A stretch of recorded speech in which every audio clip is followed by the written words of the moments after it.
In today's episode of the Vlog, we'll be answering your top questions about Tanki Online. We'll also be telling you about the new fan art section in the Tanki Wiki and giving you more pro tips on railgun. Last week, we announced that Cedric, the new community manager, would be hosting an Ask Me Anything session on the forum. The official thread was opened last Wednesday, and since then there have been some really cool questions. In fact, Cedric has picked his favorite ones and will be answering them on the Vlog right now. Will you be using gold boxes like the ones in the Full Days event again in the future? Every time we plan a new event in Tanki Online, we try to build upon a previous successful experience.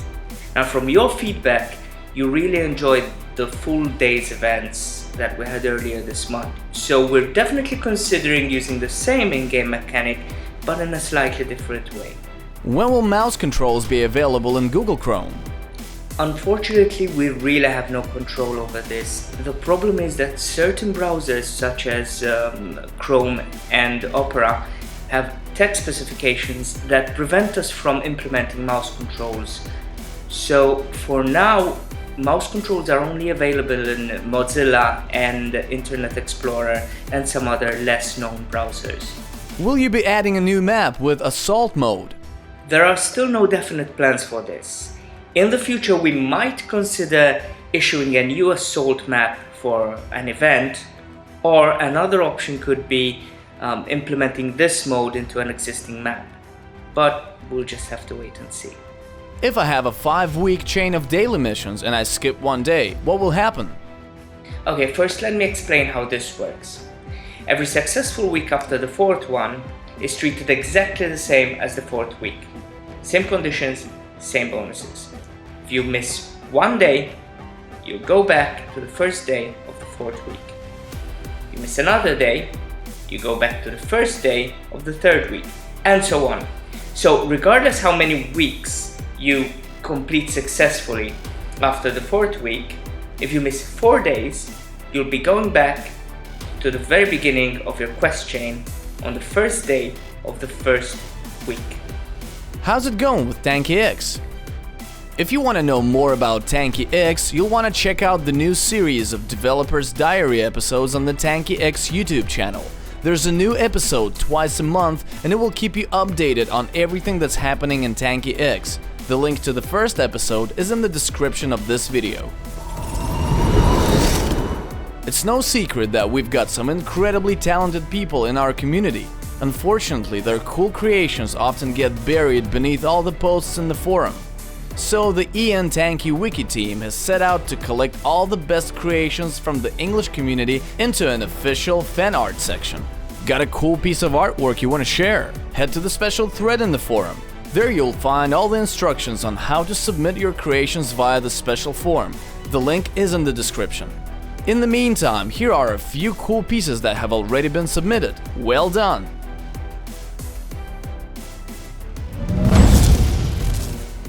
Since the beginning of Pros Advice in the Vlog, we've had tips from many of the game's top players. Our guest for today is a well-known esportsman, Nemtrix. He'll be giving us some tips on railgun.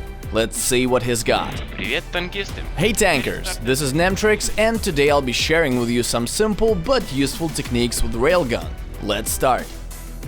So you're in the enemy base and you've just fired your railgun and you see that an opponent is about to respawn. Your next shot will be available in 4 or 5 seconds. What you need to do is drive into the enemy tank to stop him from materializing.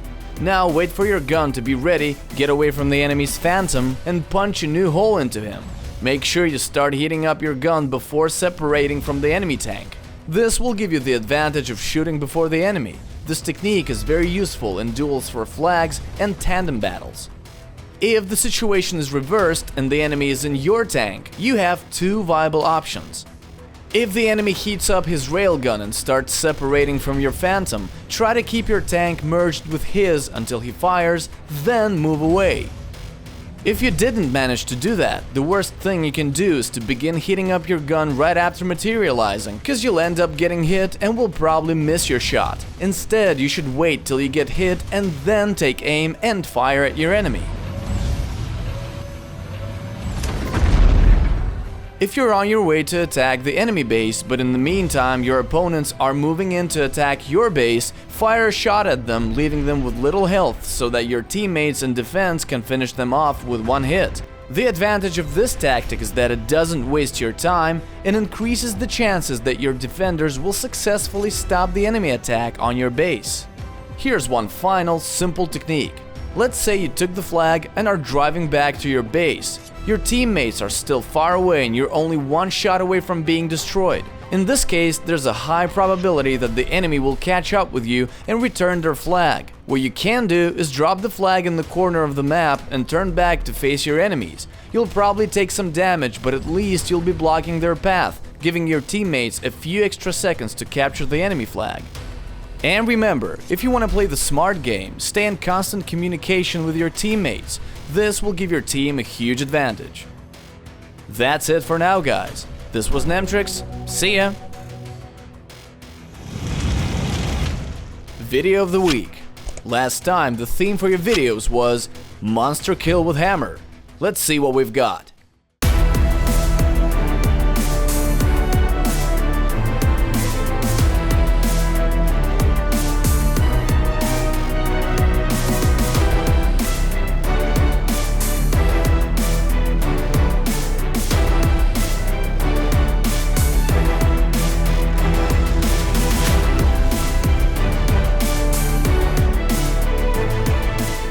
Next time, we'd like to see some videos showing the skillful use of mines.